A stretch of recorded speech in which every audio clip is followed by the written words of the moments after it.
नमस्कार दोस्तों, आपके अपने YouTube channel finance and banking ज्ञान में आपका स्वागत है। दोस्तों, अगर आपके पास में HDFC बैंक का यूपीआई क्रेडिट कार्ड है तो आप जब उसको ग्रोसरी वगैरह के अंदर यूज करते हैं या फिर वैलेट लोड में आप यूज करते हैं या फिर पेज ट्रांजैक्शन वगैरह करते हैं या फिर फ्यूल वगैरह ईएमआई का वगैरह ट्रांजैक्शन करते हैं तो हर ट्रांजैक्शन पे आपको अलग अलग कैश पॉइंट के रूप में आपको रिवार्ड पॉइंट टाइप मिलते हैं। जैसे आप ग्रोसरी वगैरह पे यूज करते हैं या फिर पेज ऐप वगैरह पे अपलोड करते हैं तो आपको 3% का कैश पॉइंट मिलता है और मैक्सिमम आपको 500 कैश पॉइंट एक मंथ के अंदर आप यूज करते हैं। इसके अलावा अगर आप यूटिलाइज वैसे ही करते हैं 2% तक मिलता है। इसके अलावा फ्यूल वगैरह ईएमआई वगैरह या फिर किसी वैलेट में अपलोड करते हैं तो आपको 1% का कैश पॉइंट मिलते हैं, जो मैक्सिमम आप एक मंथ के अंदर 500 कैश पॉइंट आप अर्न कर सकते हैं। अभी जो कैश पॉइंट होते हैं एक प्रकार से हम इसको रिवार्ड पॉइंट अगर माने तो जैसे पहले हम सोचते हैं कि कैशबैक हमको मिल रहा है तो जैसे 500 कैश पॉइंट मिले तो हमको 500 रुपए मिल गया, लेकिन ऐसा नहीं है। जो कैश पॉइंट हमको मिलता है ये इसका भी एक प्रकार से रिवार्ड पॉइंट है। क्या इसकी एक्सपायरी डेट होती है, कितना इसका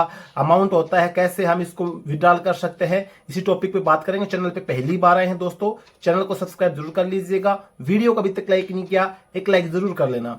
दोस्तों, अगर ये जो कैश पॉइंट है ये जैसे 3%, 2%, 1% अलग अलग कैटेगरी के अंदर जो ट्रांजैक्शन हम करते हैं तो उस हिसाब से मिलता है और मैक्सिमम हर कैटेगरी के अंदर हम 500 कैश पॉइंट अर्न कर सकते हैं। तो सबसे पहले तो मैं आपका एक डाउट क्लियर कर दूं, जो हमको 500 जो कैश पॉइंट मिलता है जितना भी हम ट्रांजेक्शन करते हैं तो जो कैश पॉइंट होता है इस कैश पॉइंट की जो वैल्यू होती है एक कैश पॉइंट 0.25 पैसा, यानी कि अगर 4 कैश पॉइंट होंगे तो 1 रुपए बनता है।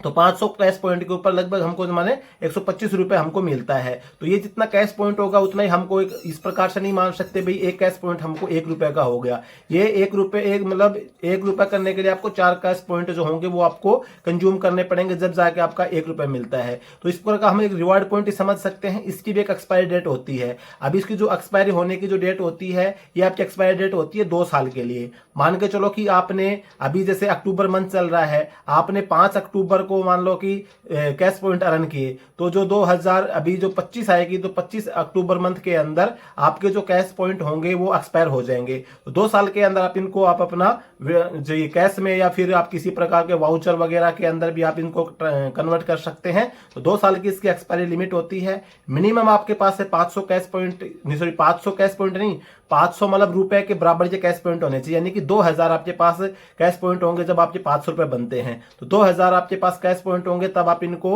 अपना इसके अंदर से आप तो कैश में या फिर किसी प्रकार के वाउचर वगैरह के अंदर आप इनको विड्रॉल वगैरह कर सकते हैं। तो इसकी जो एक्सपायरी डेट होगी 2 साल की होगी और जो कैश पॉइंट का मैंने तरीका बता दिया है। आप अलग अलग इसके अंदर मिलता है, जैसे ग्रोसरी वगैरह में आप यूज करेंगे तो आपको 3% कैशबैक इसके अंदर मिलता है। आप जैसे पेट्रोल पंप वगैरह पे फ्यूल वगैरह या फिर किसी प्रकार की ईएमआई वगैरह भरते हैं या फिर पेटीएम किसी प्रकार के वैलेट के अंदर आप इससे अपलोड पैसे करते हैं तो उसके अंदर सिर्फ आपको 1% मिलता है। सभी कैटेगरी के अंदर 1%, 2% और 3% की जो कैटेगरी इनके अंदर मैक्सिमम आप 500 कैश पॉइंट रन कर सकते हैं। तो दोस्तों, जहां तक मेरा विचार है आपको कैश पॉइंट का या फिर रिवार्ड पॉइंट जो भी बोल सकते हैं आप, जो आपको समझ में आ गया होगा कि किसकी एक्सपायरी डेट क्या होती है और हम इसको कितने आप एक साथ में आप इसको जैसे आपको रिवार्ड पॉइंट जो आपको 2000 मिनिमम आपको कैश पॉइंट है, 2 रिवार्ड पॉइंट बोले 2000 रुपए जब आपके हो जाएंगे उसके बाद आपको 500 रुपए इसके अंदर आप कैश में करेंगे तो 500 रुपए या फिर आप वाउचर वगैरह खरीदेंगे तो वाउचर के हिसाब से जो जिस कंपनी का इनका सा टाई अप होता है उसके हिसाब से फिर आपको वाउचर में आप इसको कन्वर्ट कर सकते हैं। दोस्तों, आज की वीडियो में बस यही छोटी सी जानकारी थी। जानकारी अगर आपको अच्छी लगी तो वीडियो को लाइक जरूर कर लेना